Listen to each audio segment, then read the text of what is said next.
નકલી પાસપોર્ટના ઉપયોગ બદલ હવેથી 7 વર્ષની કેદ અને 10 લાખ રૂપિયાનો દંડ કરવામાં આવશે। સંસદમાં નવા ઇમિગ્રેશન બિલને મંજૂરી મળી, જેને લઈ હવેથી ભારતમાં પ્રવેશ કરવા, રહેવા કે બહાર જવા નકલી પાસપોર્ટનો ઉપયોગ કરનાર સામે કડક કાર્યવાહી કરવામાં આવશે।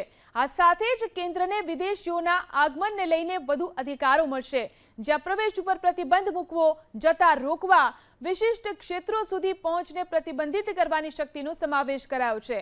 હોટેલ, યુનિવર્સિટી, અન્ય શૈક્ષણિક સંસ્થા, હોસ્પિટલ, નર્સિંગ હોમ માટે વિદેશીઓની માહિતી આપવાની જોગવાઈ ફરજિયાત કરાઈ છે।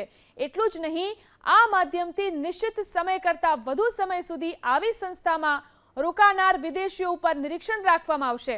એ જ પ્રકારે બધી આંતરરાષ્ટ્રીય એરલાઇન્સ અને જહાજોને ભારતમાં કયા બંદર કે અન્ય સ્થળ ઉપર પ્રવાસીઓની અને ક્રૂની યાદી જમા કરાવવી પડશે।